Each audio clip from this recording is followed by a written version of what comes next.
secretario dará lectura a la cuenta. Gracias, señor presidente.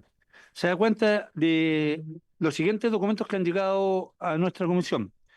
Contestación del ministro de la Excelentísima Corte Suprema, señor Jean-Pierre Matus, respecto de la acusación constitucional en su contra, más documentos adjuntos. Esta contestación fue recibida dentro de plazo el sábado 5 de octubre recién pasado. Minuta con la declaración del exministro de la Excelentísima Corte Suprema, señor Carlos Cainz Miller, quien se excusó de asistir. Él pensaba venir, pero como se suspendió la semana pasada, él está en el extranjero y mandó una minuta dando su opinión al respecto. Presentación del abogado señor Joaquín Palma. Confirman para la sesión de hoy el ex ministro de Justicia y ex diputado don Jaime Campos, que de manera presencial, y el abogado señor don Joaquín Palma, también presencial. Y se excusaron el ex ministro de Justicia, señor Isidro Solís, quien se encontrará fuera del país hasta el 16 de octubre del presente año. Excusa además del ex ministro de la Excelentísima Corte Suprema, señor Carlos Keimiller, como ya lo di cuenta. Correo electrónico del abogado defensor del ministro de la Excelentísima Corte Suprema, señor Jean-Pierre Matus, el correo que corresponde a don Luciano Fuyu, por el cual indicó que el señor Matus, el viernes 4 de octubre, recién pasado, debió estar necesariamente en las salas de la Corte Suprema, porque se han producido ausencias de algunos señores ministros. Él se está excusando, tenemos que dar cuenta de esta excusa, que no podía venir el viernes 4. No obstante eso, igual se suspendió la sesión. El profesor de Derecho Público de la Universidad Católica de Chile, señor José Francisco García, se excusó de asistir a la sesión de mañana martes 8 de octubre de 2024 y fue nuevamente invitado para este miércoles 9. Confirmación del exministro suplente del Tribunal Constitucional, profesor asociado de la Facultad de Ciencias Jurídicas y Sociales de la Universidad de Talca, señor Cristian Suárez, para la sesión de mañana martes. Confirmación del exministro de la Excelentísima Corte Suprema, profesor de la Universidad del Paraíso, don señor Pedro Pierri, para la sesión del miércoles 9 de octubre. Y confirmación del docente de periodismo de investigación de la Universidad de Chile, editor de CIPER, señor Nicolás Sepúlveda, para la sesión del miércoles 9 de octubre de 2024, por vía Zoom. Esa es toda la cuenta, señor presidente. Gracias, secretario. Bueno, vamos a dar, a no ser que haya alguna pregunta de los señores diputados, diputado Arroyo. Sí, en relación a la cuenta, señor presidente, es que dado que el ministro Jean-Pierre Matus ha respondido de manera por escrita, ¿no es cierto?, en sus 25 páginas, me gustaría saber si también va a hacer presencia para hacer su defensa o solamente a través de su abogado. Le va a responder. Presidente, el colega Fuyú, que es el abogado defensor que representa al ministro Matus, ha manifestado la intención de que el señor ministro comparezca personalmente. Por problemas de agenda laboral, de integración de salas, no ha podido. En principio podría concurrir el martes o el miércoles. Él quedó de avisarme hoy día en la tarde cuándo podría asistir el señor ministro, si es que puede asistir. Pero él tiene toda la intención de asistir y está tratando de adecuar su agenda para poder concurrir a la sesión. Pero yo no puedo garantizar si no es por la seguridad que me dé el colega Fuyo. Eso es el presidente.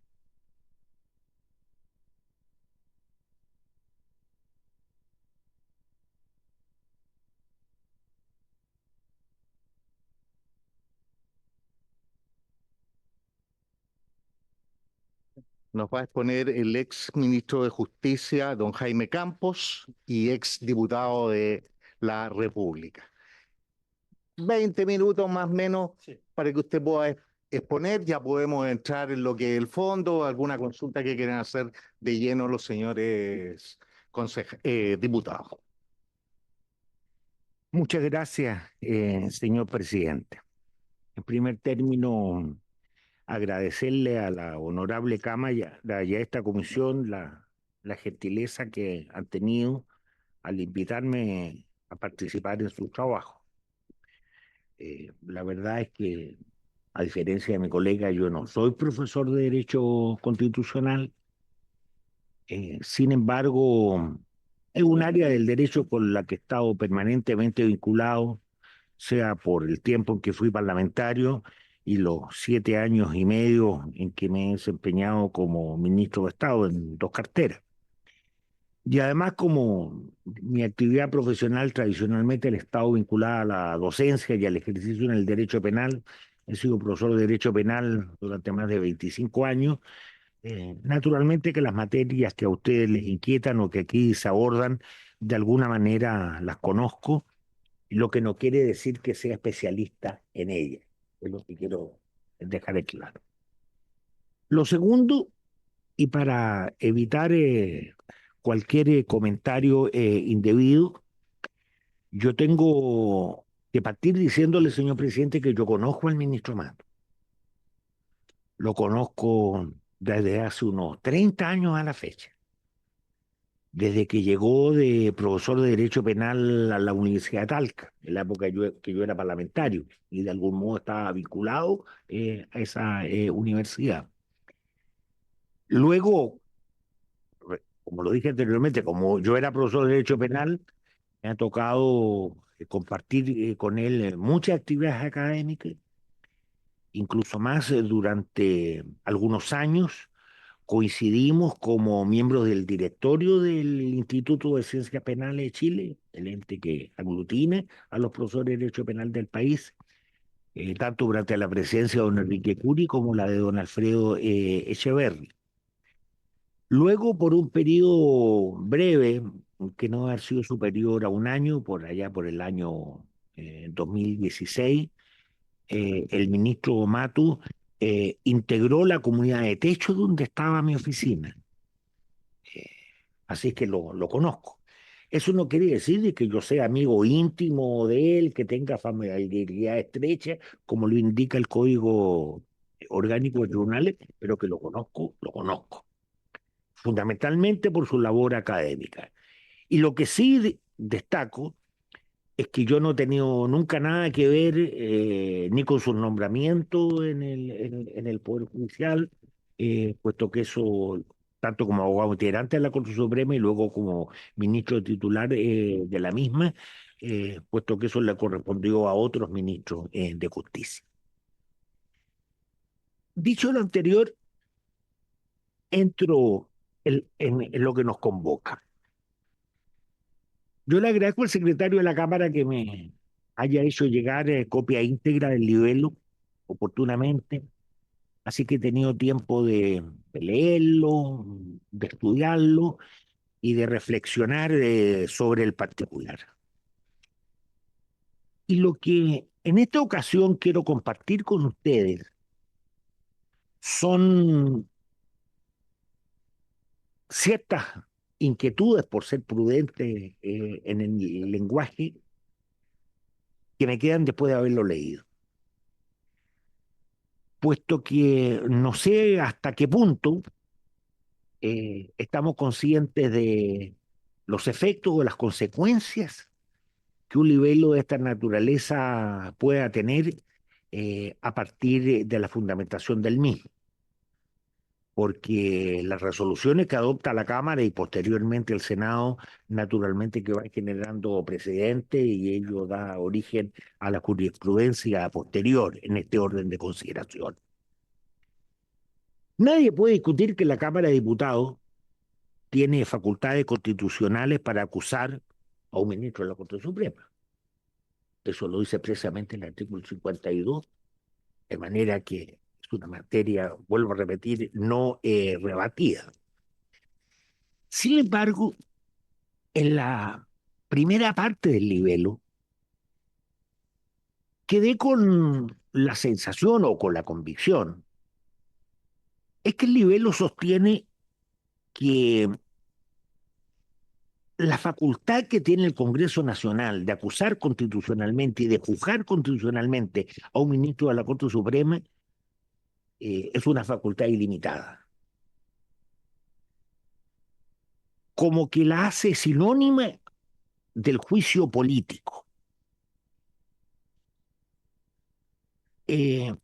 Incluso en algunos acápites dice, miren, aquí no rigen las normas del Código de Procedimiento ni el Código Orgánico. No, aquí el Congreso va a juzgar políticamente a esta autoridad. Y a lo que el Congreso está llamado es a hacer una evaluación política del comportamiento de un ministro de la Corte Suprema.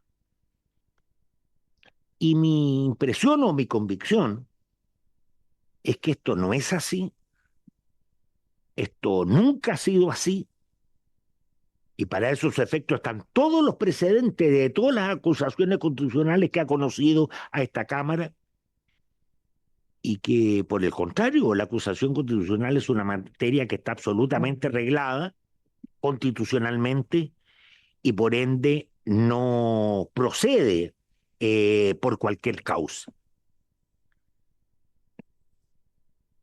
Porque de contrario, bueno, se terminaría la autonomía y la independencia del Poder Judicial, y ello querría decir que para permanecer en el cargo de ministro de la Corte Suprema se requeriría tener la confianza del Congreso Nacional, básicamente del Senado de la República, que es el que en última instancia resuelve, y con ello la inamovilidad dentro del Poder Judicial desaparece.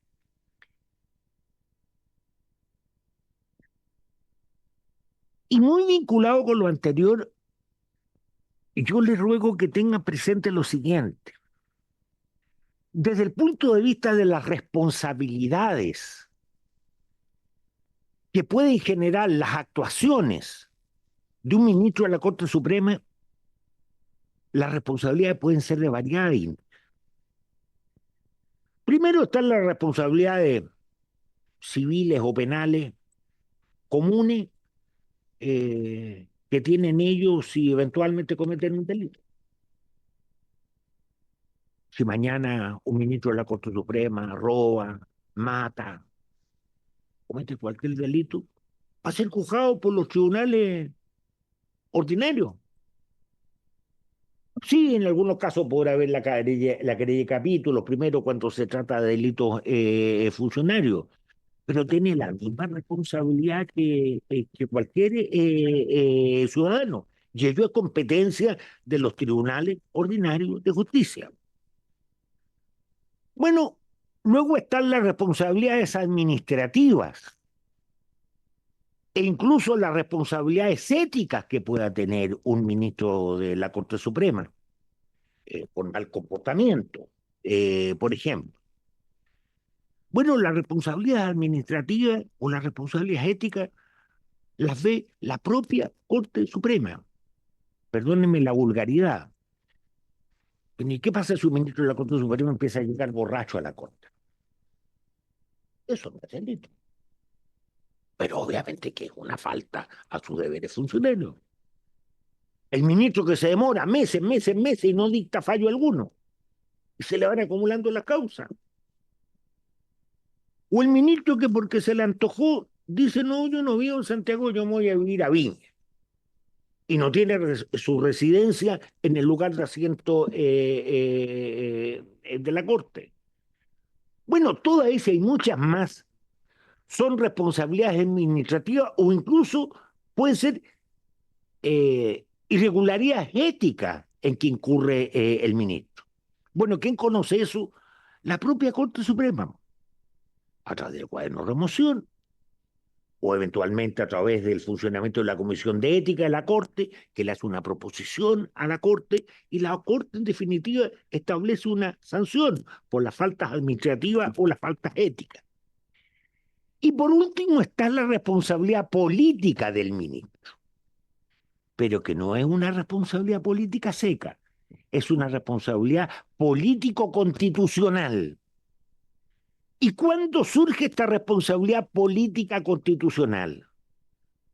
Cuando el ministro, sin estar en los casos anteriores, el ministro de la Corte Suprema falta sus deberes constitucionales, viola la Constitución o la ley en el desempeño de sus funciones.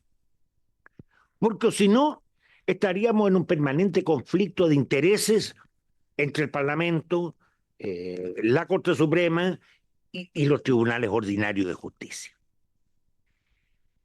Ahora bien, entremos a la responsabilidad política constitucional que tiene cualquier ministro de la Corte Suprema. Establecido en el artículo 52, número 2, letra C de la Constitución Política del Estado. Para que surja esta responsabilidad político-constitucional, se requieren 3 requisitos. En primer lugar, la conducta del ministro debe corresponder a actos ministeriales, es decir, a actos propios del ejercicio de su cargo. ¿Y cuáles son los actos ministeriales o los actos propios del ejercicio del cargo? Las actuaciones judiciales que realizan los magistrados. Por ende, si la conducta que se va a juzgar no es una actuación judicial, no es un acto ministerial, él no puede ser juzgado por ese tipo de actos que no constituyen violaciones al ejercicio del cargo. En segundo lugar, esa conducta ministerial del ministro tiene que implicar el incumplir obligaciones y deberes constitucionales y legales consagrados en nuestro ordenamiento jurídico. Obligaciones que son distintas de las comunes que surgen cuando él cometía un delito, homicidio, o cuando incurría en un mal comportamiento, una falta de ética que conocía el Consejo de Ética. Y finalmente, estas infracciones tienen que ser de gran entidad, tienen que ser notables, como dice la Constitución. Es decir, no es cualquier incumplimiento constitucional. Pues bien, entremos entonces en el librero. ¿Cuál es el primer cargo que se le formula al ministro Matus? Se dice, mire, el ministro Matus, siendo ministro de la Corte Suprema, mintió ante los medios de comunicación en las declaraciones que hizo. Sí, yo sé que el ministro está señalando ahora que él no ha mentido, que eso fue un error, fue una equivocación, etcétera, etcétera. Pero yo me voy a poner en el peor de los casos, de que efectivamente el ministro hubiese faltado a la verdad en esas declaraciones a los medios de comunicación. La pregunta era hablar ante los medios de comunicación, el prestar una declaración a los medios de comunicación, el dar una entrevista, ¿es un acto ministerial o una actuación judicial? Personalmente, yo diría que no. Si los ministros actúan a través de hablan a través de los fallos y a través de las actuaciones judiciales. De manera, ¿cómo se puede fundar una acusación constitucional por una conducta que no constituye un acto ministerial, sino que corresponde a una actuación de él como persona o como simple particular? Incluso si él no tenía ni la obligación de haber hecho esas declaraciones. Mire, para que lo que nos entendamos todavía es mejor. La actuación tiene que ver con la naturaleza del cargo, con el ejercicio del cargo. Ustedes, por ejemplo, los parlamentarios, en sala y en comisión, son inviolables por todo lo que digan. No cometen delito de injuria ni de calumnia. En sala o en comisión. Porque esas son las actuaciones ministeriales de ustedes. Hablar en sala, hablar en comisión. Pero si lo mismo lo dicen en un acto, en una proclamación o un medio de comunicación, en una conferencia de prensa, lo mismo que dijeron en la sala, sí que pueden cometer delitos de injuria o de calumnia. porque la inviolabilidad parlamentaria solo es para proteger el ejercicio del cargo, no el comportamiento particular o individual que eventualmente ustedes puedan tener. Luego, siempre dentro de este punto, sí, y voy a partir en la posición extrema de que el ministro efectivamente mintió, aunque él diga lo contrario. Bueno, todos sabemos que mentir es faltar a la verdad y que probablemente un punto ético sea una conducta reprochable. Pero la pregunta que yo me hice leyendo el libelo es, ¿y cuál es la norma constitucional o legal que prohíbe o sanciona el mentir? Esa norma no existe en nuestro ordenamiento jurídico. No existe una obligación general de decir verdad. Y aquí, excúsenme, recordé a mis viejos profesores de Derecho en la Universidad de Concepción. Una de las grandes diferencias entre el derecho anglosajón y el derecho románico es la forma como se aproximan al tema de la verdad. En el derecho anglosajón, por la influencia protestante, existe una obligación general de todos los ciudadanos de decir verdad, siempre. Y el que falta la verdad en la conducta de la naturaleza que sea, comete un delito. Y ese delito se llama felonía, consagrado en el ordenamiento jurídico de ellos. Entre paréntesis, por felonía tuvo que renunciar el señor Nixon a la presidencia de los Estados Unidos. Y por felonía, por haber mentido, el señor Clinton, no voy a entrar en mayores detalles, estuvo, que son para mayores, estuvo ahí en el filo. Pero en las legislaciones románicas, como en la nuestra, el criterio es el inverso.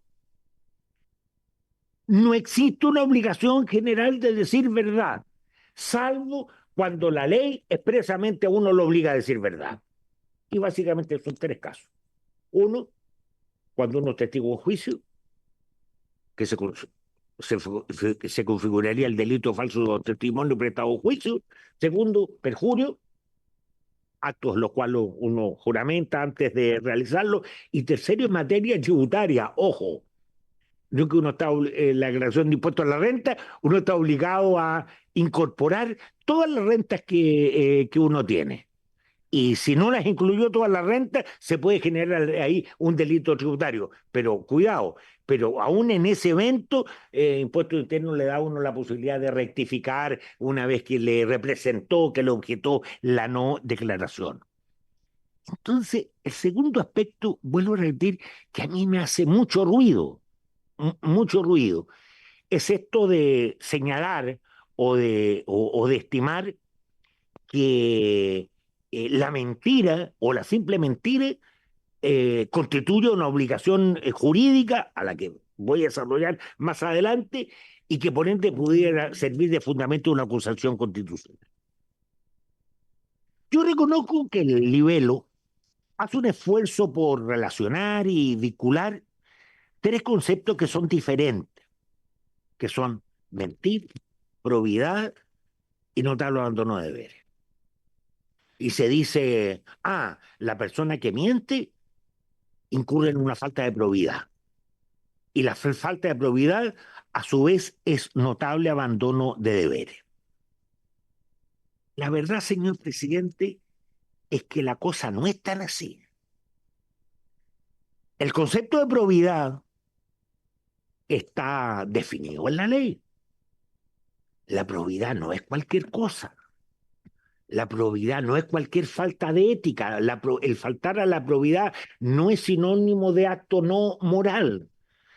Y a ello se refiere expresamente el artículo 52 el artículo 52 de la Ley de Base de Administración del Estado, que nos dice lo que es probidad. El principio de probidad administrativa consiste en observar una conducta funcional intachable y un desempeño honesto y leal en la función del cargo con preeminencia al interés general por sobre el particular. Acto seguido, acto seguido, la propia ley señala cuáles son las hipótesis de faltas a la probidad más grave. A ello se refiere el artículo 62 y siguiente, que tiene 10 casos, 10 hipótesis, y en ninguna se habla de faltar a la verdad. Les advierto más, siempre el concepto de probidad está vinculado al tema económico, a la obtención de un enriquecimiento ilícito o de un provecho económico indebido. De manera que el decir que la mentira constituye una falta de probidad y por ende, un notable abandono de deberes es una visión muy, pero muy extensiva del concepto de probidad que está definido en la ley y, y que no lo, y que no lo comprende. Bueno, y todos sabemos que en materia de derecho público las normas tienen que ser interpretadas restrictivamente y no excesivamente. Pero me pongo en el ejemplo, en el caso de que el Parlamento diga no. Ese campo está puro disfariando, ¿no? Mentir es una falta en la probidad. Y como todos sabemos que en el artículo 8 de la Constitución, la probidad es una de las bases sobre las que está construido toda la institucionalidad chilena, bueno, mentir es falta de probidad. Y acto seguido, falta de probidad importa un notable abandono de deberes. Bueno, si ese es el criterio del Parlamento, eso quiere decir de que todas las autoridades y funcionarios públicos que mienten tendrían que ser removidos de sus cargos. Si donde existe la misma razón, existe la misma disposición. O sea, cuando el presidente de la República dice, y voy a eliminar el CAE, y no lo hace.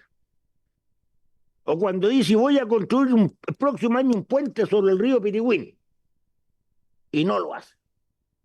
Mintió, pues. Bueno, lo mismo con los ministros de Estado. Y lo mismo con los parlamentarios, pues.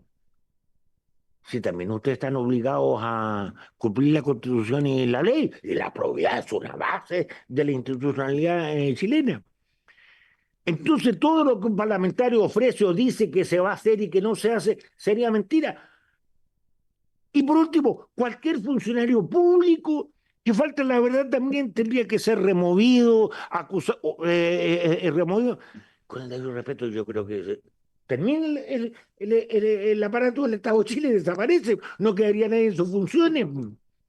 Y con mayor razón cuando se dice de que esto no solamente se refiere a conductas ministeriales, sino que también a actos no ministeriales. Entonces, cuidado, presidente o honorable Cámara, con los efectos o las consecuencias que esto pueda tener. El segundo capítulo guarda relación con el hecho de que supuestamente el ministro Matu no habría incluido al colega Hermosilla y al colega y exministro don Andrés Chadwick en su nómina de inhabilidades. Y también hay que tener cuidado. Esta materia está regida en 3 tipos de normas.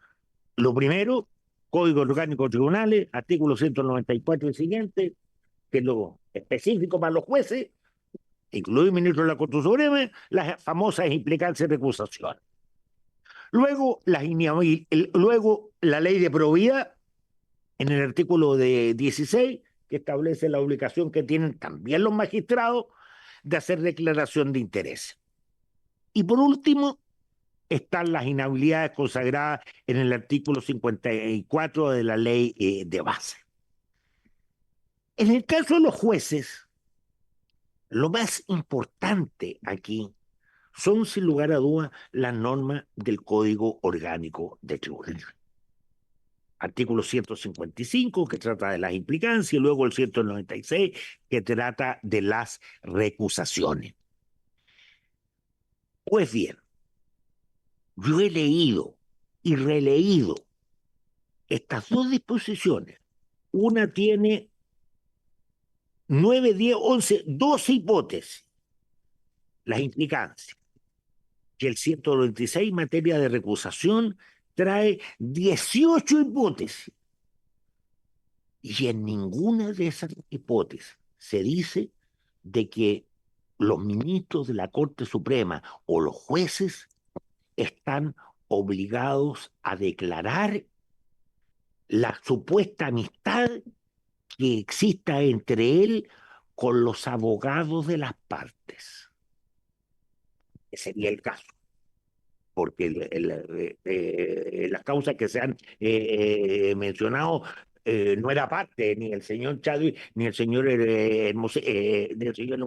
no están obligados a declarar el vínculo de amistad que tienen con los abogados. Solo se refiere al vínculo de amistad o de familiaridad estrecha entre el ministro o el juez y la parte, no el apoderado de las partes. Lo dice, por ejemplo, expresamente en materia de recusación, dice tener el juez con alguna de las partes amistad que se manifieste por acto de estrecha familiaridad, y tener el juez con alguna de las partes enemistad en el caso del odio, etcétera, etcétera, etcétera. Por tanto, pretender fundar la acusación en ese tipo de situaciones o en ese tipo de hechos, modestamente creo que no tiene sustento. Pero a su vez, si me voy a la ley de bases de probidad, a la ley de probidad, y también me voy a la ley de bases de la administración del Estado, donde se señalan las inhabilidades, ninguna norma establece esa obligación, o ninguna norma consagra esa hipótesis, de suerte que no veo cómo se puede pretender configurar la causal notable abandono de deberes fundado en el no haber declarado la inhabilidad en circunstancias que la ley así no lo señala expresamente. Incluso más, los que somos abogados y ejercemos la profesión lo sabemos. ¿Cómo funcionan las inhabilidades y las recusaciones? Funcionan caso a caso. Se va a ver una causa y el relator dice causa Soto con Muñoz. Ministro le dice, Muñoz, dice el ministro. No, yo no puedo ver esta causa porque Muñoz es pariente mío, la causal que sea. Pero se va viendo caso a caso. Pero por último, de manera que no existe una obligación de declaración previa. Ahora sí, la ley de probidad dice de que tiene que hacer una declaración previa. Bueno, el ministro lo hizo y él estimó que estos señores no estaban dentro de las causales señaladas en la ley, por eso que no los incluyó. Pero lo que es más grave es lo siguiente: ¿cuándo podría surgir una responsabilidad? Cuando el ministro hubiese conocido una causa en la que alguno de estos personajes hubiese sido parte de ella. O ya, lo regalo, o abogado de la parte. Pero no hay ningún antecedente en el libelo que diga de que el ministro entró a conocer una causa en la que era abogado el señor Hermosilla o el señor Chadwick. Entonces, ¿cómo se puede pretender? ¿Cómo se le darle una interpretación tan extensiva a la norma sin fundamento alguno?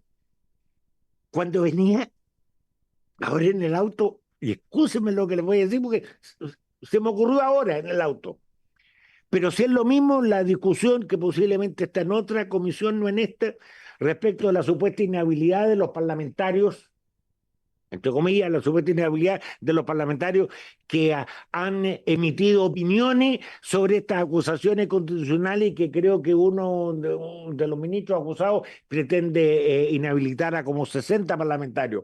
Bueno, excúsenme lo que les voy a señalar.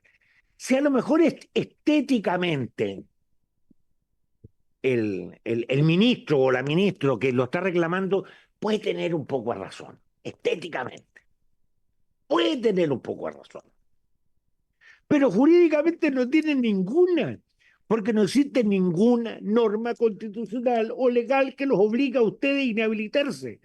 Entonces, ¿cómo se puede pretender darle un carácter extensivo a una norma más allá de lo que dice la norma?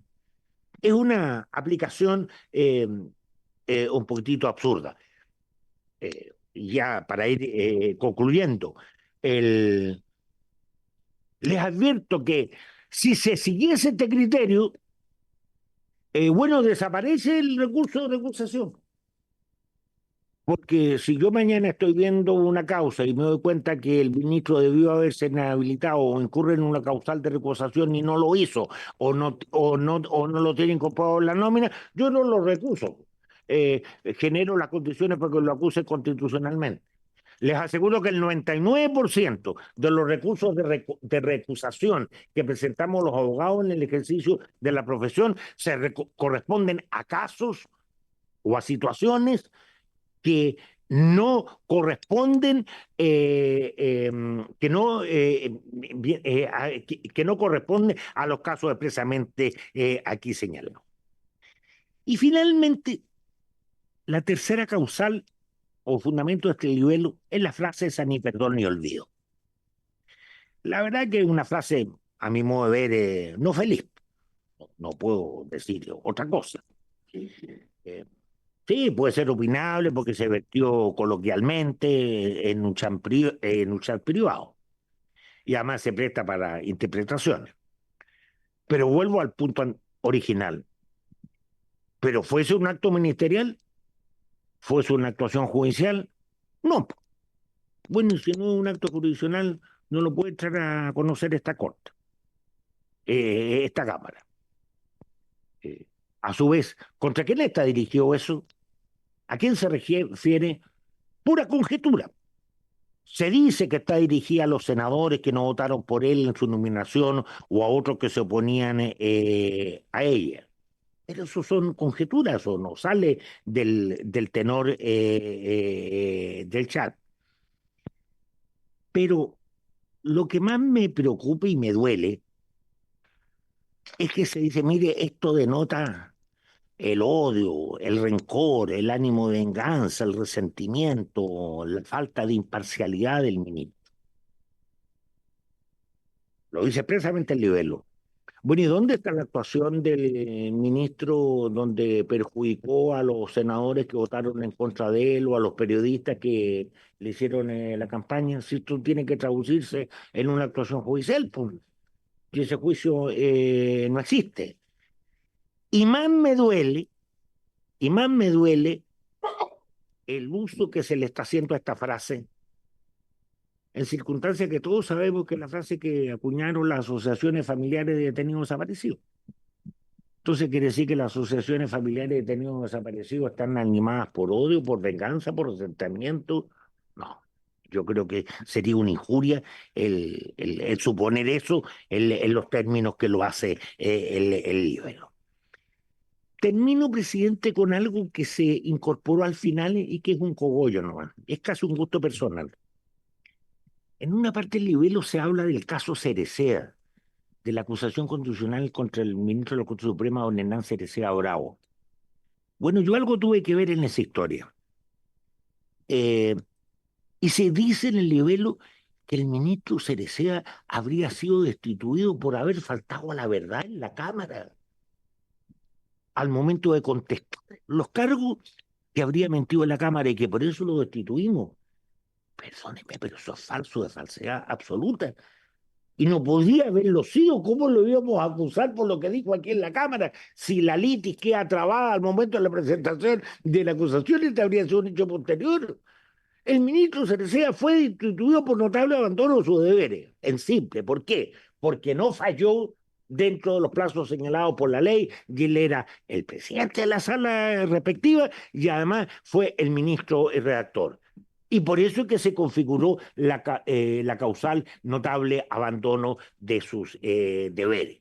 Así que ahí hay un error, por lo menos de hecho, a mi modo de ver, sustantivo, y que no corresponde, por lo menos a la verdad de lo que yo sé, conozco, y eso está en las actas respectivas de la comisión que dio esa materia. Por tanto, señor presidente y honorable Cámara, eh, es grande las responsabilidades que tienen ustedes por delante. Yo lo único nomás que les digo es que vean bien o miran bien o ponderen bien las consecuencias y los precedentes de lo que en definitiva ustedes resuelvan. Muchas gracias. Muchas gracias, don Jaime. Señores diputados, diputado Romero. Gracias, presidente. Por su intermedio, presidente, preguntarle a don Jaime, al escuchar su exposición, debo entender que usted encuentra que no hay mérito para acusar al ministro Matus. O sea, yo debería entender que es inocente de la acusación. Pero también me llama poderosamente la atención de algunos comentarios que usted hace cuando un juez o un ministro se equivoca en algún tema, no miente. Y como no miente, no hay injuria y calumnia. Acto seguido, usted dijo que los parlamentarios aquí podemos decir lo que queramos, pero fuera no da lo mismo. Y si un parlamentario en su misión de fiscalizar hace una denuncia y como ser humano se equivoca en un término, para algunos miente, o sea, puede ser acusado de injuria y calumnia. Eso debo entender. Y para terminar, presidente, ¿sabe lo que a mí me preocupa en el tema de la justicia? Que a veces también se cometen injusticias. Hay una defensa corporativa, como me parece que en todas las profesiones, y la de los abogados, de los ministros, no escapa de eso.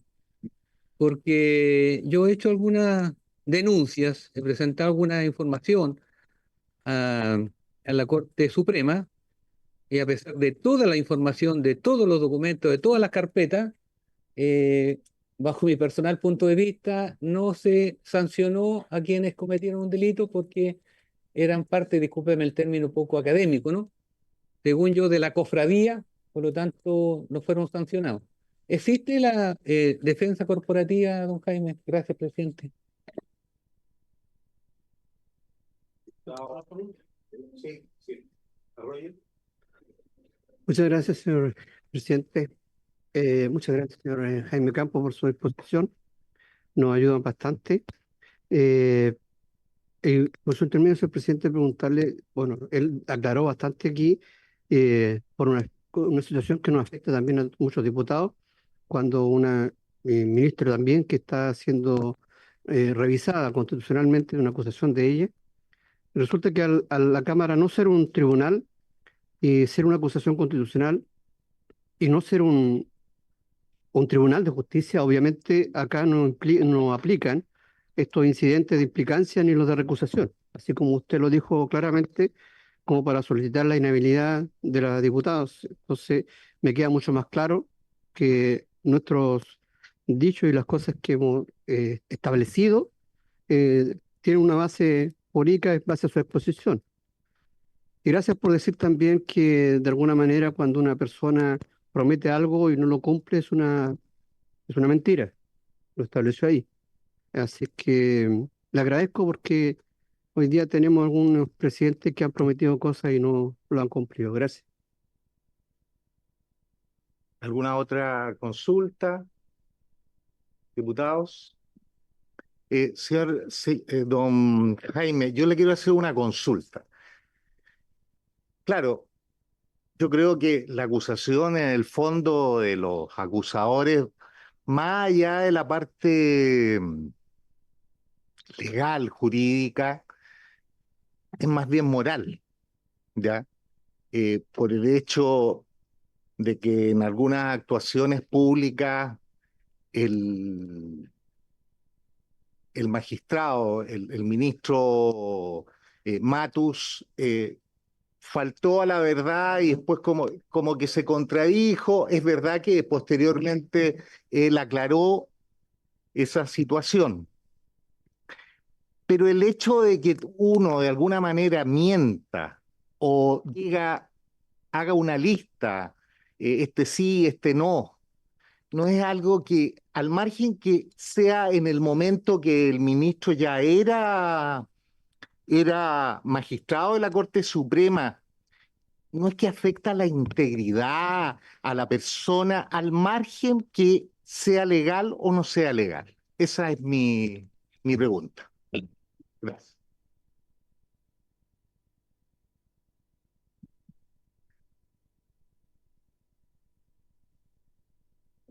Ya. Primero,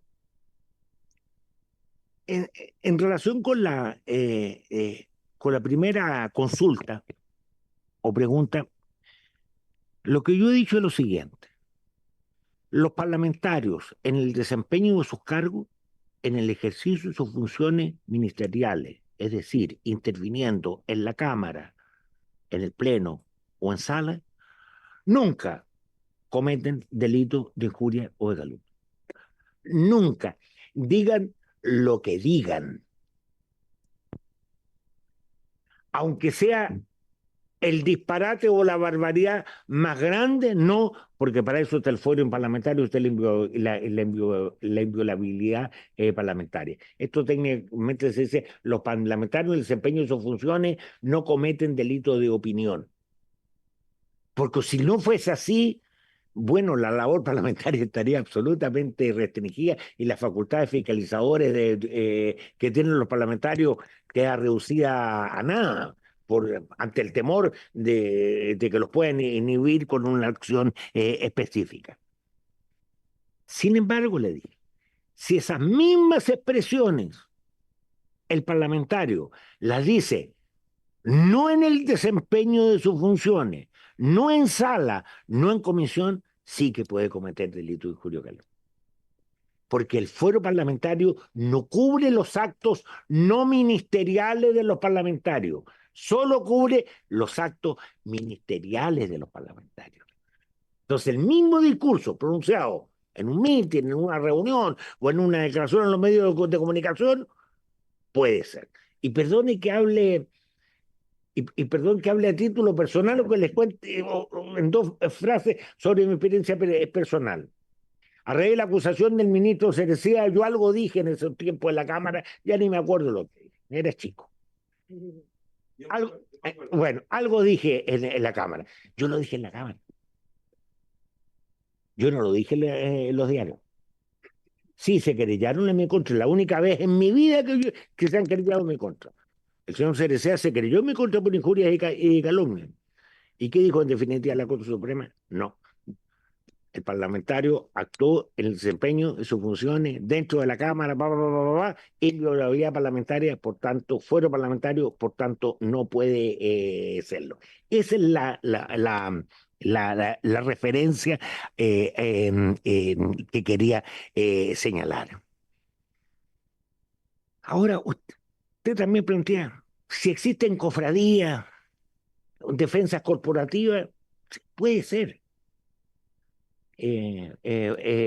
Puede ser, eso se da en todas las agrupaciones humanas, si usted quiere, y obviamente que hay que tratar de combatirla.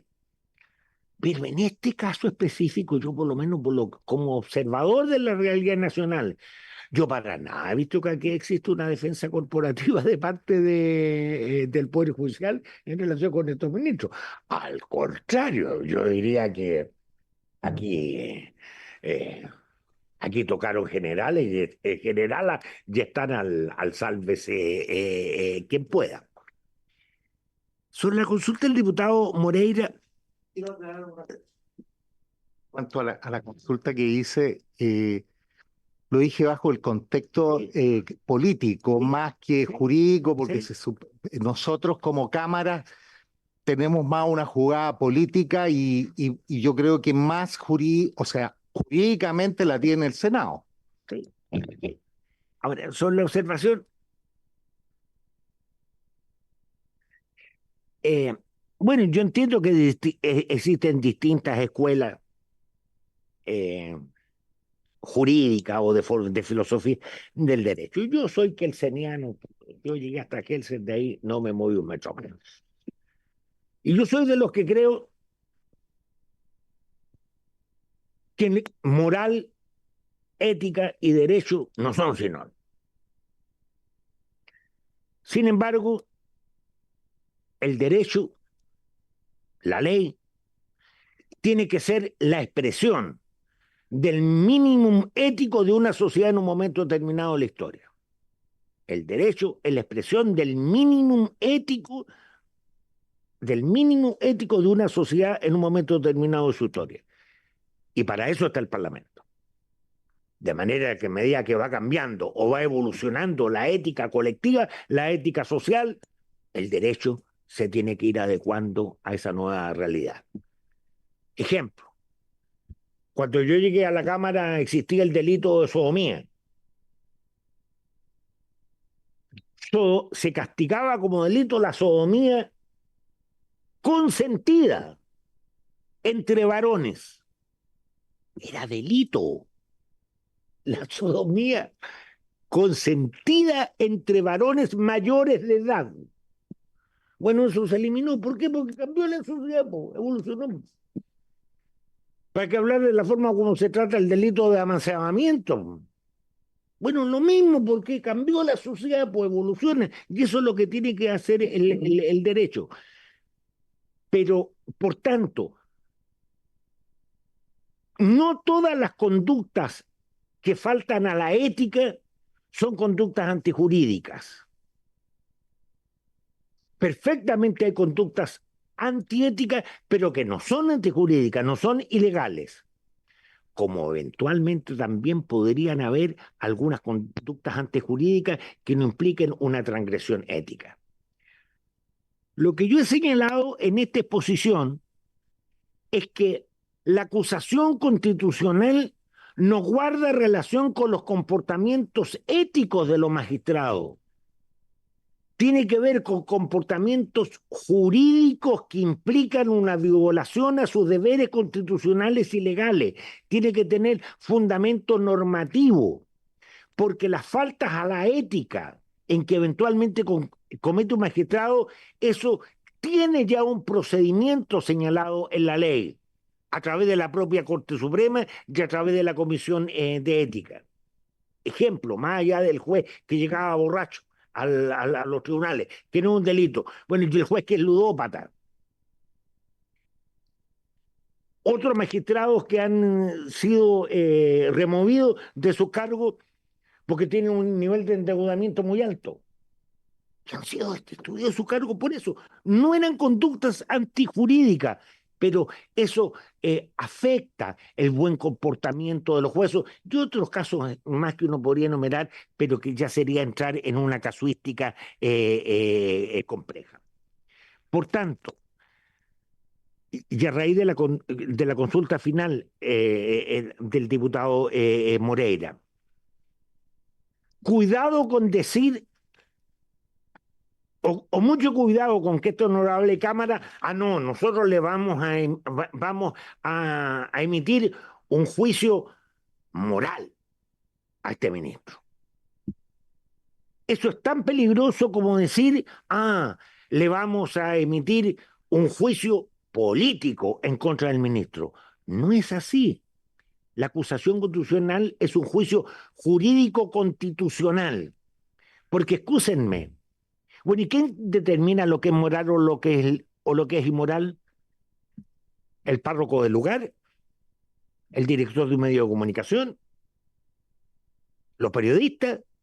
¿Las redes sociales? ¿Las masas vociferantes? Entonces ahí, en la sociedad civilizada eso se soluciona como, no, para eso está la ley. Y la ley establece o consagra los estándares éticos mínimos de conducta que tiene el ser humano. Todo dentro de la ley, nada fuera de la ley. Y en este caso específico, lo que la Constitución les dice, que el juicio de ustedes, si bien es cierto, es político, porque la Cámara y el Senado son órganos políticos, pero las conductas que van a juzgar no son cualquier conducta. Tiene que tratarse de actuaciones ministeriales que impliquen una violación a los deberes constitucionales y legales y establecidos, y además que tienen que ser notorias, que tienen que ser notables, que tienen que ser de cierta envergadura. Porque si no, esto sería no habría manera como como la sociedad pudiese funcionar, po. Sí, porque y con mayor razón cuando hablamos de moral, porque la moral varía según la persona de que se trate. Para mí tal conducta puede ser inmoral y a lo mejor para mi distinguido colega no lo es. Y bueno, ¿y quién determina eso? Ahí está la ley, pues. Esa es la importancia de la ley. Así es como las naciones civilizadas han resuelto este tema.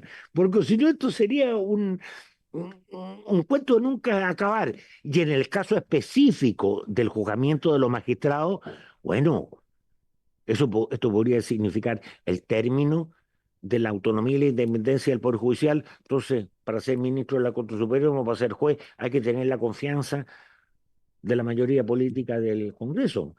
Bueno, y ese día yo creo que el país se va a las pailas porque la mayoría cambian. Po.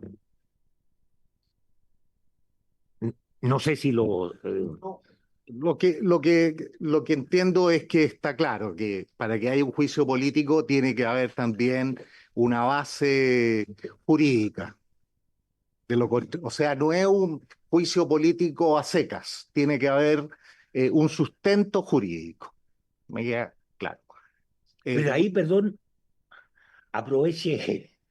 Él es profesor de Derecho Constitucional, yo no soy Bueno, nada. mucha presión.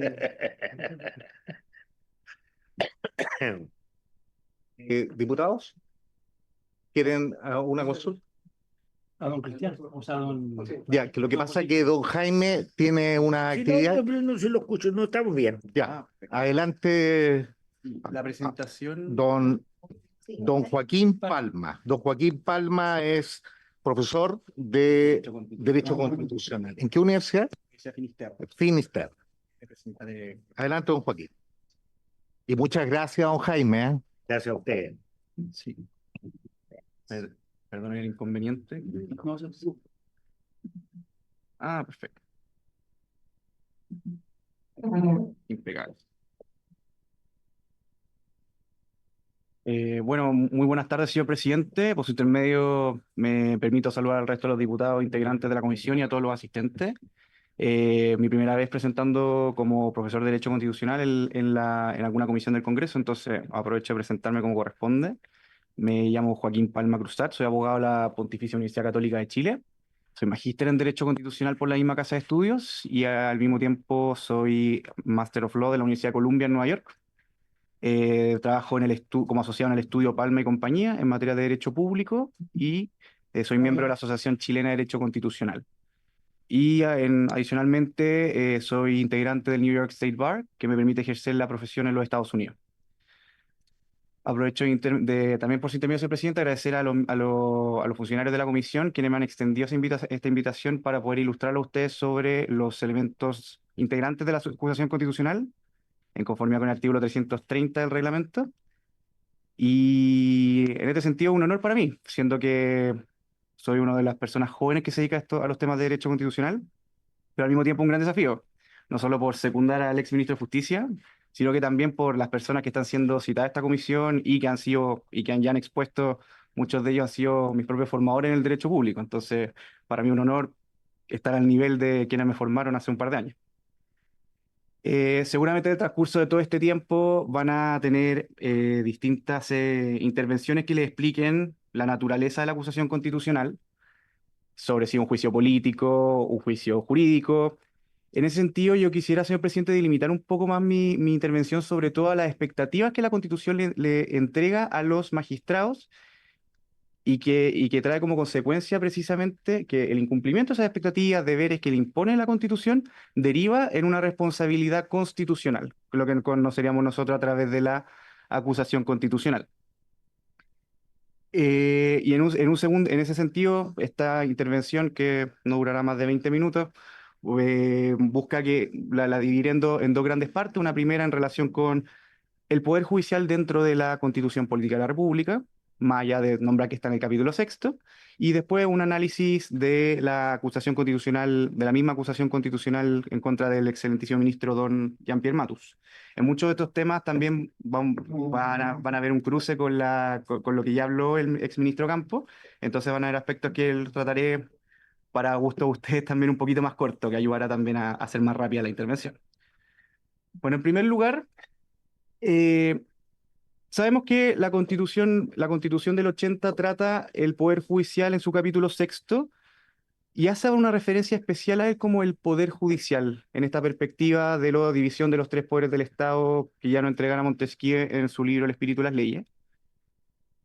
Pero no hace lo mismo respecto de el Poder Ejecutivo y Legislativo. Se refiere a ellos como el Presidente de la República y el Congreso Nacional, respectivamente.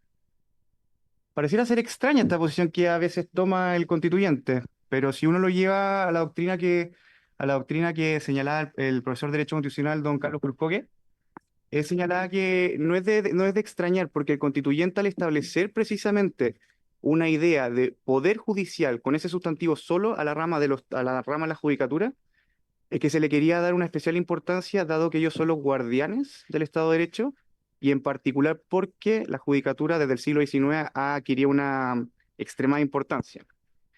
Pero si ya nos devolvemos al contenido mismo del capítulo sexto de la Constitución, vemos que se trata de la estructura del Poder Judicial, sistema de nombramiento, pero un aspecto importante y que se deduce de ahí mismo son las bases fundamentales para la administración de justicia, que se van pormenorizadamente nombrando en los distintos artículos de la Constitución, como por ejemplo el deber de independencia e imparcialidad en el artículo 76, la legalidad contemplada en el 76 y 77, la inexcusabilidad en el 78, la inamovilidad en el artículo 80 y la responsabilidad tratada tanto en el artículo 79 como en el 81. Aquí es donde ya cruzamos un tema ampliamente tratado por el exministro Campos, en donde vemos que los jueces están sujetos a una responsabilidad igual que todos los ciudadanos, en el sentido de que eh, nadie puede alegar, siendo un ciudadano, un Estado democrático, que por la posición que ostenta no está sujeto a ningún tipo de responsabilidad. Todos los ciudadanos, incluidos los jueces, están sujetos a una base básica de responsabilidad, civil y penal, principalmente. Pero los magistrados, además de esa responsabilidad base que tenemos todos los ciudadanos en un Estado de Derecho, se sujetan a deberes que implican una responsabilidad, en este caso, para todos los jueces, funcionaria o disciplinaria, y en el caso particular de los magistrados de los altos tribunales de justicia, entre ellos ministros de Corte Suprema, a la responsabilidad constitucional propia del mecanismo que otorga el artículo 52, número 2, letra C. En particular, respecto de los magistrados de los altos tribunales de justicia, se contempla la causal de notable abandono de deberes.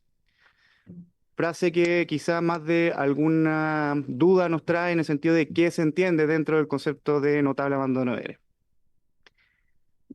Por ya está decir que la doctrina y la jurisprudencia nunca ha estado tan conteste cuál es el concepto, entonces ha tenido que irse delimitando en base a las más de 14 ocasiones que esta Cámara ha tenido que revisar acusaciones constitucionales en contra de ministros supremos desde 1868.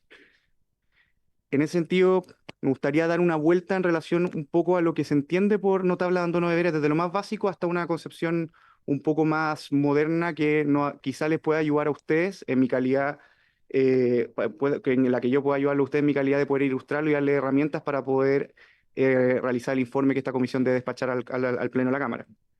El primero de ellos es el significado etimológico que tiene el concepto, el elemento notable abandono de deberes. Si nos vamos a notable, implica necesariamente como algo digno de atención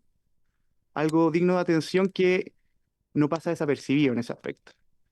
En segundo lugar, abandono, la RAE lo define como el desamparo de una persona o cosa, o sea, dejar, desde el punto de vista jurídico constitucional, en indefensión algún valor que se está protegiendo. Y el deber, por su parte, es aquello a lo que se está obligado por el derecho, en función de una posición que uno ostenta. Una posición que puede ser familiar, los padres respecto a los hijos, profesional, yo como abogado tengo deberes con mis clientes, o incluso los parlamentarios dentro de la misma corporación también hay ciertos deberes. Los magistrados también están sujetos a una serie de deberes que en este caso le imponen la Constitución y la ley. Entonces, tomando esta base etimológica de la palabra o del concepto notable abandono de deberes, podríamos decir que esta causal significa entonces dejar en grado digno de atención o cuidado las obligaciones provenientes del cargo establecidas por el ordenamiento jurídico en el ejercicio de las funciones jurisdiccionales de los jueces. Ya en el mundo jurídico tenemos una definición bastante amplia y, a mi juicio, correcta, que la da el profesor de Derecho Constitucional, don Gonzalo García, exministro del Tribunal Constitucional por lo demás, en su diccionario constitucional chileno, que la define como una omisión o grave incumplimiento o incluso el abandono de las obligaciones esenciales que exige el cargo que se detenta.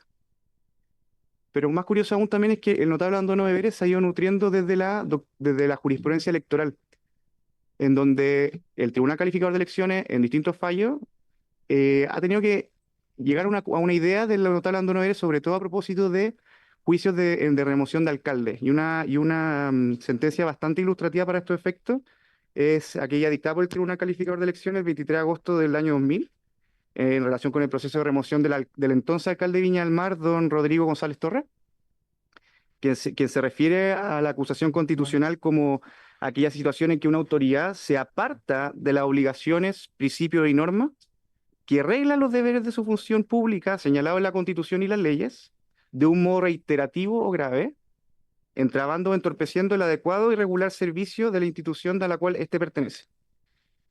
Entonces, vemos hasta este momento que hay una idea en relación con el dejar de cumplir con algún deber, de alguna manera grave, reiterada, en el ejercicio de determinadas funciones.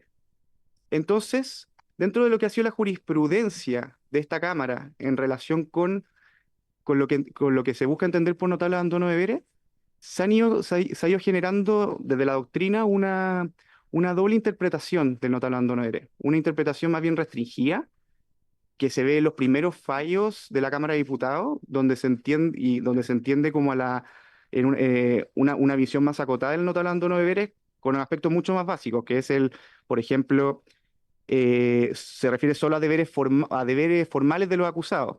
Esto es, por ejemplo, la no concurrencia a sus despachos, no vigilar la conducta de sus subalternos, no resolver dentro de los plazos legales, etcétera. Funciones muy concretas. Pero ya con el avance del tiempo, en particular durante la segunda mitad del siglo XX, en acusaciones constitucionales contra Contralores Generales de la República, quienes concurren la misma causal del 52 número 2 letra C, se ha entendido más ampliamente y que comprendería dentro de la causal de notable abandono de deberes incluso la negligencia inexcusable y la ineptitud manifiesta en el ejercicio de dicha función. Entonces, ¿qué es el notable abandono de deberes? Lo he mostrado desde distintos ángulos. Entonces, yo soy de una postura de entender. Tenemos por un lado una interpretación muy restringida y por otro lado una interpretación amplia. Entonces tenemos un espacio bastante grande en donde moverse. En ese sentido, me gustaría compartir con ustedes una noción más mixta que parte precisamente de la base del significado etimológico de las palabras, que no es creación mía, sino que es creación de los profesores Pereira Menot y de don Francisco Zúñiga, que sería que una causal de notable abandono de deberes, aquella en que el magistrado incurre en una actuación que es digna de atención o cuidado, o de reproche, en el cual descuida el cumplimiento de los mismos, o, atendiendo más el sentido que a lo literal de las palabras, cuando de manera ostensible desampara a las personas o cosas que éste debe proteger en razón de los deberes propios del cargo, en el ejercicio de esas funciones. Entonces, tenemos una idea, por un lado, de un acto que es digno de atención y de reproche, en el cual se deja en indefensión persona, cosa o valor, en este caso la administración de justicia, en razón de una falta de observancia en los deberes propios que la judicatura le atribuye. Pero, señor Palma, brevemente, es que yo soy un poco lento para entender. ¿Usted Sí. podría ejemplificar eso, por favor, presidente? Por supuesto, señor presidente. De hecho, justo en este momento lo quiero llevar a la misma acusación, porque en este aspecto, señor presidente, los casos, como bien explicábamos en el caso anterior, en la exposición anterior, estos deben delimitarse tanto en un espacio de tiempo, de ejercicio de funciones y en qué deberes, que es la gran pregunta, a qué deberes están sujetos los jueces. Entonces, lo voy a explicar, de hecho, en un minuto más. Así que, señor presidente, por su intermedio, si puedo seguir en ese aspecto. Pero, señor presidente, yo no tengo problema no sé si se acostumbra o no que se puedan contestar preguntas entre medio, yo no tengo problema. Perfecto. Pero buena la indicación. Sí, muy buena la indicación, señor. muchas veces los profesores de Derecho Constitucional tendemos a ser un poco elevados para hablar, entonces, entonces mejor llegar también al caso concreto. Entonces, continuando, señor presidente, en el análisis particular que hacemos de la acusación constitucional, muy bien explicado los distintos capítulos del libelo acusatorio que señalaba el exministro Campos, en donde hay tres capítulos que hablan respecto de faltar a la verdad, mintiendo a la opinión pública, un segundo capítulo en relativo a las inhabilidades legales, y tercero en relación a una expresión vertida en una comunicación privada, lo cual a juicio de los acusadores estaría en contra del principio de imparcialidad que están sujetos los jueces. Entonces, este análisis, y en eso es donde quiero ilustrar la labor que deben realizar ustedes al analizar la acusación, creo importante hacerse tres preguntas al momento de aplicarlo, para entender que cuando un juez ha incurrido en un acto o hecho que es digno de atención y que deja en indefensión la administración de justicia por incumplimiento de un deber que le exige el ejercicio de sus funciones. La primera pregunta es ¿desde cuándo un ministro está sujeto a los deberes constitucionales que le establece? Un segundo término es cuáles son precisamente estos deberes a los que están sujetos los ministros superiores de justicia y que los cuales invocarían una responsabilidad constitucional. Y en tercer lugar, en el ejercicio de qué funciones se ubicaría la causal. La primera de ellas es bastante más simple de contestar en relación a desde cuándo se sujeta un magistrado a los deberes constitucionales que le establece la magistratura. Aquí son importantes el artículo 304 y 305 del Código Orgánico de Tribunales, en donde, como todos sabemos, un magistrado ingresa a sus funciones una vez que esté investido en el cargo, una vez que presta juramento. Entonces, con esto no quiero que solo tengan en cuenta el momento cronológico desde cuando asume, o sea, por decir una fecha, hoy 7 de octubre, o el día de ayer, no, el día de hoy que asumieron las nuevas ministras de la Corte Suprema, desde el día de hoy se entienden investidas del cargo y por tanto inician inmediatamente sus funciones. Pero, si se fijan también en el tenor del artículo 304, es el contenido a lo que quiero que tomen en cuenta. ¿A qué asumen los jueces? Y es a cumplir en el ejercicio de su cargo con lo que establece la Constitución y las leyes.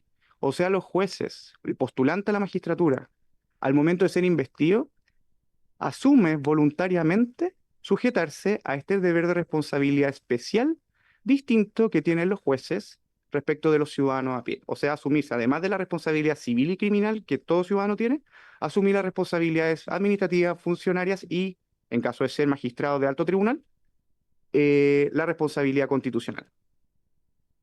Y aquí, la segunda pregunta, ¿cuáles son precisamente esos deberes sujetos a la responsabilidad constitucional o política que habilitan, por tanto, el mecanismo de la acusación constitucional? Aquí es donde quiero dar respuesta a la pregunta realizada por el diputado Romero, señor presidente. Existen distintos casos donde uno puede ir tomando bases para generar una responsabilidad constitucional en el marco en el cual esta tiene que ser analizada. Ya vimos un primer aspecto que es desde que asume los deberes de la magistratura. Ahora, ¿qué actuaciones? La Constitución nos va dando ciertas pistas y lo importante es que todas ellas, cualquier acto cual queramos imputar como constitutivo de responsabilidad constitucional, tiene que tener un primer fundamento en la Constitución. El primero de ellos, que quizá el que ha generado más discordancia en la jurisprudencia de las acusaciones constitucionales, ha sido lo que señala el artículo 79 en relación con el 324 del Código Orgánico de Tribunales. La responsabilidad ministerial penal específica que tienen los jueces es que ellos son responsables por la comisión de cohecho, falta de observancia en materia sustancial de las leyes que rigen los procedimientos, denegación y torcida imitación de justicia y prevaricación. Pero tratándose de los jueces de los tribunales superiores de justicia, se hace una exclusión en el 324, donde se dice que ello no es aplicable en relativo a las leyes que regulan el procedimiento ni en cuanto a la denegación y a la torcida imitación de justicia. Es decir, desde el punto de vista de las sanciones penales y ministeriales que establece el Código Orgánico de Tribunales, un juez de la Corte Suprema estaría excluido de la observancia a las leyes que regula el procedimiento, ni en cuanto a la denegación ni a la imitación torcida de justicia. Pero no quiere decir con eso que estos jueces no estarían sujetos a otro tipo de responsabilidades por cometer esos actos. Y ahí entraría, por ejemplo, la acusación constitucional. ¿Pero cuándo? Me estoy adelantando un poco, perdón. No entrarían ahí precisamente, aquí en este sentido, estoy conteste con la visión del el gran jurista de la acusación constitucional, don Gutenberg Martínez, que señala que no significaría con esto que los ministros de la Corte Suprema no podrían, por ejemplo, ser sujetos a una acusación constitucional si es que incurren en un acto que falten al deber de observancia de la ley que rige el procedimiento o que hagan denegación o torcida administración de justicia, como dice el Código Orgánico de Tribunales. Eso es tema de la responsabilidad penal. En el caso de la responsabilidad constitucional, más que atender solamente a la realización del hecho, hay que dar un segundo paso, y este es atender a la gravedad con que éste se realiza. Un juez supremo o de Corte de Apelaciones puede efectivamente ser sancionado con acusación constitucional por la comisión de distintos actos que pueden implicar delitos, sean funcionarios o sean civiles. Y aquí, perdón, ministro Campo, yo discrepo un poco con usted, pero no solo por el hecho de cometerlos, sino que, de nuevo, volviendo al significado de no tabla dando no deberes, en la medida en que su gravedad la haga notable, es decir, que la haga digna digna de atención o reproche y que cumpla con los demás requisitos de este tipo penal tipo constitucional que le he estado diciendo. Que sea, o sea, ¿qué quiero decir con esto? Que sea digno de reproche en el ejercicio de sus funciones jurisdiccionales y que dejen indefensión personas o cosas o valores que afecten la administración de justicia. Eso en relación con los delitos ministeriales, pero también la Constitución da otra obligación a los jueces.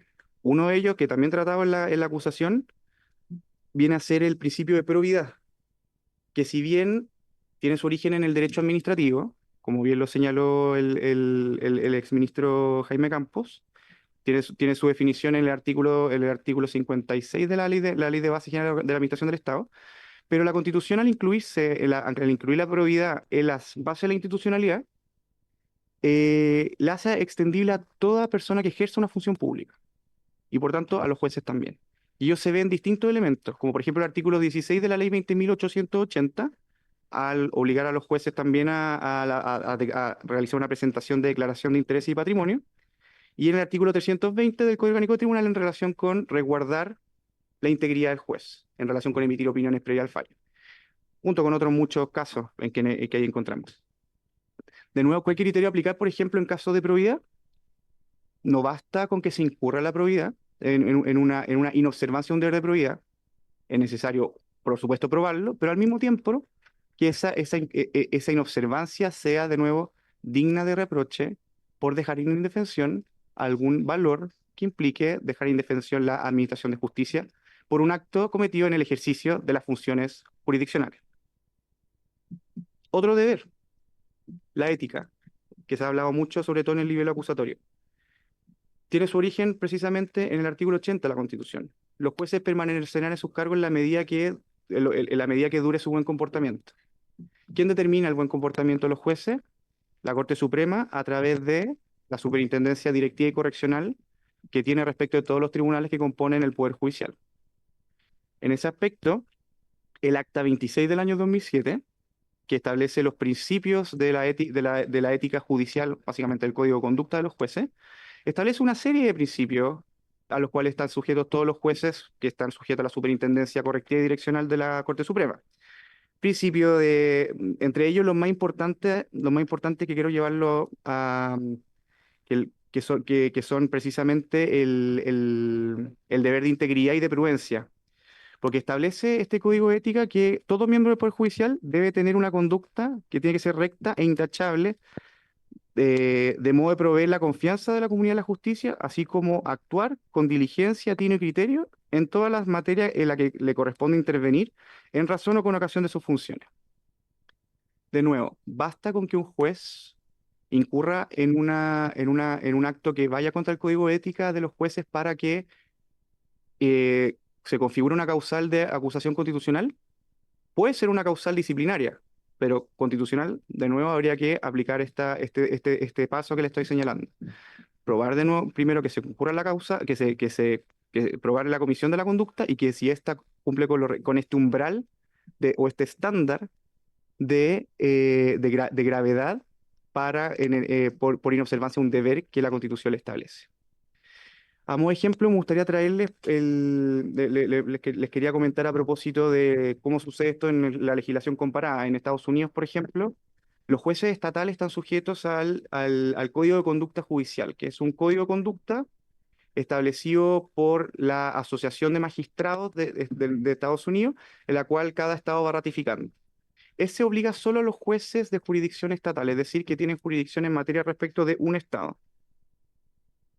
Sucede que respecto a los jueces federales, es decir, aquellos que son establecidos en el artículo 3º de la Constitución de Estados Unidos y que son designados por el presidente de la República, entre ellos los más conocidos, los ministros de la Suprema Corte, ellos no están sujetos a ese deber de ética, precisamente porque ellos están sujetos al control del impeachment o nuestro equivalente a una acusación constitucional. ¿Por qué les traigo esta idea? Porque con ello se separa muy bien la dimensión de responsabilidad a la que están sujetas los jueces y que incluso dentro de la judicatura pueden ser distintas. Una cosa es ser sancionado por conductas que aparejen una sanción que pueda ser civil, penal o ministerial. Pero esas mismas conductas también pueden ser sancionadas políticamente, constitucionalmente, pero en la medida que cumplan un estándar distinto con el que se observa una falta de ética o una falta civil o un delito penal. Y por último, y la última pregunta en este análisis, que es junto con determinar el momento en que se realiza, qué deberes se incumplen, y la tercera que la dijo muy bien mi colega aquí, el exministro Jaime Campos, es que en el ejercicio de qué funciones se deben realizar estos actos para que sean sancionables. En el ejercicio de las actividades ministeriales. ¿Y cuáles son estas actividades ministeriales? La misma Constitución nos da una respuesta, y esto es el ejercicio de la jurisdicción, artículo 79. Esto es la facultad de conocer, juzgar y hacer ejecutar los juzgados. Entonces, ¿en qué momento o en el ejercicio de qué funciones? Es en el ejercicio de sus funciones jurisdiccionales. Cuando un juez está conociendo, juzgando o ejecutando los juzgados, si hace falta, si comete una observancia de un deber constitucional de tal gravedad que deje en indefensión la administración de justicia, ahí se podría configurar recién una causal de acusación constitucional. Teniendo este esquema con el cual pretendía más que nada guiarlos a ustedes guiarlos a ustedes en la labor que tienen que realizar, les dejo esta imagen que es una frase que obligatoriamente debe ponerse en cualquier tribunal federal de Estados Unidos, que dice: la verdadera administración de justicia es el pilar más fundamental de un buen gobierno. Ustedes aquí no necesariamente como diputados van a ser jueces, sino que se endosan, en este caso, a la calidad de acusadores, porque ustedes deben determinar la procesabilidad de la acusación constitucional. Y en esto no puedo dejar de citar al gran jurista italiano Piero Calamandrei, quien además también es citado en el libro acusatorio, en relación a cuando los abogados tenemos que ir a lidiar con los jueces. Esto puede ser muy ilustrativo. Quien comparece ante un tribunal llevando en su legajo, en su portafolio, en lugar de justas razones, sospecha sobre la corruptibilidad de los jueces y esperanza sobre su parcialidad, no debe asombrarse si en vez de hallarse en el severo templo de la justicia, cree encontrarse en el alucinante barrancón en el que en cada pared existe un espejo que le restituye, multiplicada y deformada sus propias intrigas. Señor presidente, muchas gracias por su tiempo y quedo atento a las preguntas. Gracias, profesor. Diputado Romero. Te había olvidado mi apellido. No. Presidente, por su intermedio, Joaquín, usted como buen profesor y como yo un alumno porro, me gustaría saber, discrepó en varios temas con su antecesor, con el abogado y ex ministro don Jaime Campos. ¿Podría usted plantearnos si encuentra que esta acusación tiene sustento o no? ¿Nos podría ilustrar, o a mí, al momento de votar, entregarme más antecedentes? Porque tengo mis dudas, obviamente. Yo no soy abogado, soy apenas un administrador de empresa, por lo tanto de leyes sé poco o nada, Entonces me gustaría conocer su visión y cuál sería su postura en un caso como este. Gracias, presidente. El diputado Calixto le va a hacer una pregunta a Prosa. Muchas gracias, presidente. Saludar a nuestros expositores que han acompañado en la comisión. Y bueno, y agradecerles también por que nos permiten, nos ilustran sobre estos temas constitucionales. Creo que es muy importante la situación en la que estamos y algo que ha dicho recién el expositor, señor Palma, lamentablemente no escuché al exministro Campos, pero cuando se refiere a cuándo acusar a en este caso, un ministro de la Corte Suprema. Nosotros, evidentemente, en el marco de nuestras funciones en esta comisión revisora, tenemos que también sugerir y votar y argumentar a la sala de la Cámara de Diputados nuestros argumentos para poder determinar en definitiva o lograr configurar si es que aquí se falta, en el caso del ministro, a notable abandono de deberes. Y ha dicho muy claramente el señor Palma que esto tiene que ser en el marco del ejercicio jurisdiccional. A mí me hace harto ruido a propósito de la acusación al señor ministro Matus, a diferencia de lo que ocurre con el señor ministro Muñoz, casos que deben investigarse por lo demás, y el caso de la señora ministra Vivanco, que son elementos que están más expuestos y uno los conoce públicamente, donde sí son cuestionamientos a sus labores en el ejercicio jurisdiccional. El caso del señor ministro Matu, tengo la impresión, y también quisiera conocer su opinión, si es que la pueden dar, y hasta qué margen la pueden dar. Entiendo que son cuestionamientos previos. Entonces, claro, uno podría hablar de reproches éticos, ¿no es cierto? Podría cuestionar éticamente que no entregó todos los antecedentes, que mintió, en fin, uno podría cuestionar éticamente al señor ministro Matuk. Estoy poniéndome en la lógica de lo que usted ha señalado en la exposición que ha realizado, pero están fuera del ejercicio jurisdiccional. Hasta el minuto nosotros no hemos recibido acusación al ministro Matus en el marco de su ejercicio jurisdiccional, salvo un reportaje que salió estos días en la prensa que no sé cómo lo vamos a abordar en la comisión, pero habría que conocer de qué tenor estamos hablando. Pero por lo menos en los antecedentes de los parlamentarios acusadores se exponen elementos previos. Tomando ese elemento, incluso siendo situaciones graves que se podrían imputar previos al ejercicio jurisdiccional, no correspondería acusarlo constitucionalmente. ¿Eso entiendo? Señor presidente. Profesor Palma. Señor presidente, por su intermedio agradezco las preguntas a los diputados Romero y Calixto, muy certeras, de hecho, porque yo creo que la mejor forma incluso de poder contestar a los dos en una sola respuesta es viendo el mismo ejercicio que correspondería a usted analizar en relación con el nivel acusatorio. Bien sabemos que por reglamento de la Cámara el nivel acusatorio o la acusación misma se aprueba por capítulo. Entonces, podemos incluso aplicar en un caso en cualquiera de los tres niveles, por ejemplo, en cualquiera de los tres capítulos. Por ejemplo, el capítulo número 3, el famoso perdón y olvido. Vamos paso por paso. La primera pregunta que le recomendaba realizarse era, ¿en qué momento? ¿En qué momento se ocurriría la conducta? Este perdón y olvido se comentó en una conversación privada, entiendo que previa al momento de la investidura, pero sí de la selección por parte del Senado. A ese momento todavía no estaba investido el cargo y por tanto no había jurado someterse a los cargos, a los deberes constitucionales. Primer requisito, pareciera ser que no se está cumpliendo. Segundo requisito, incumplimiento de un deber de los que estableció la Constitución. Yo les nombraba distintos deberes constitucionales establecidos en los capítulos 6 de la Constitución, el artículo 8 de la Constitución y el artículo 80 en relación con los deberes.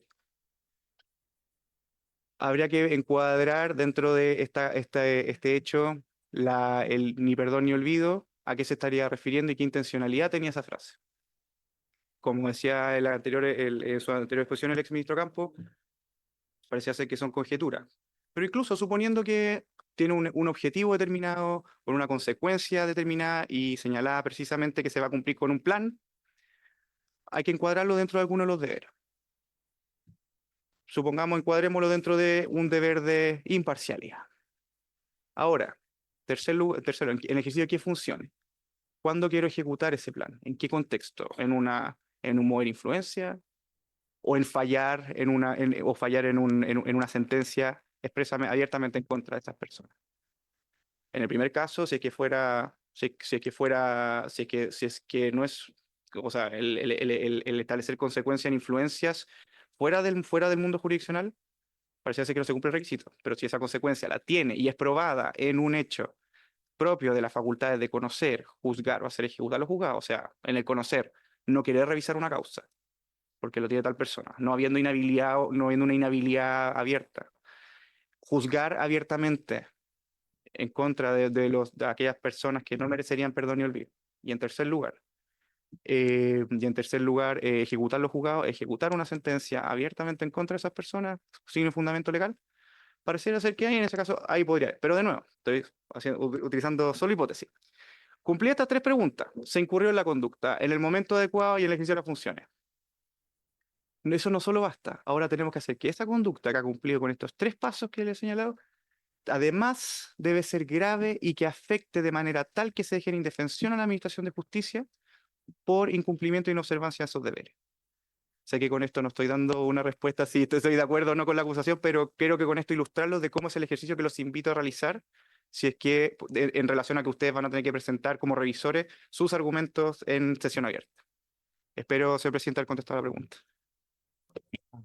¿Pregunta? Bien, profesor Palma, muchas gracias, igual que a don Jaime Campos, por haber dado su tiempo y nada menos que haber venido a la comisión, porque podrían haberlo hecho en forma telemática. Muchas gracias, que tengan buena semana. Secretario. Secretario. Presidente, para mañana martes hay 3 invitados, de los cuales ha confirmado uno solo, que el ex ministro suplente del Tribunal Constitucional, señor Pedro, profesor asociado de la Facultad de Ciencias Jurídicas y Sociales de la Universidad de Talca, don Cristian Suárez. Y para el miércoles ha confirmado el ex ministro de la Corte Suprema, profesor de la Universidad de Valparaíso, señor Pedro Pierri, y el periodista Nicolás Sepúlveda. Esos son los confirmados, presidente, para martes y miércoles. Presidente. Adelante, Presidente, diputado Morromer. presidente, con pocos invitados que tenemos. Y una vez más agradecer a don Joaquín que se dio el tiempo de esperar toda la tarde. Me gustaría que acordáramos ponerle término a esto el día miércoles, porque nos estaban citando para el jueves o para el viernes. Y la verdad es que yo estoy dispuesto, pero si no tenemos invitado, estimado Miguel Ángel, ¿qué vamos a hacer el jueves? Yo por eso quiero pedirle que tomemos una decisión para ver, porque si usted nos dice que estamos citados el miércoles en la mañana, ¿cierto? Sí. Sí. Y podríamos, si es necesario, presidente, por secretario, convocarnos en la tarde para terminar el tema.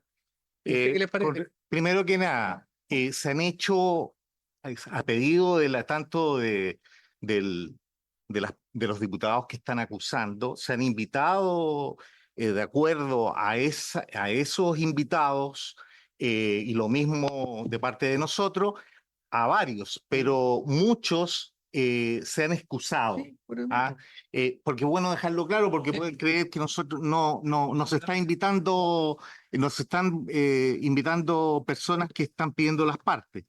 En cuanto a la decisión, si vamos a sesionar el día jueves, les pido que mañana lo decidamos. ¿Les parece? Bueno. Ya.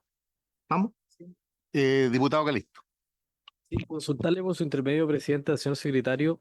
Nosotros tenemos plazo hasta el día viernes, ¿cierto? No, lunes. El lunes 14 vence Hasta el lunes 14, si usted me vence el autoriza. plazo. Los 6 días, ¿Sí? para que haya claridad desde el punto de vista legal.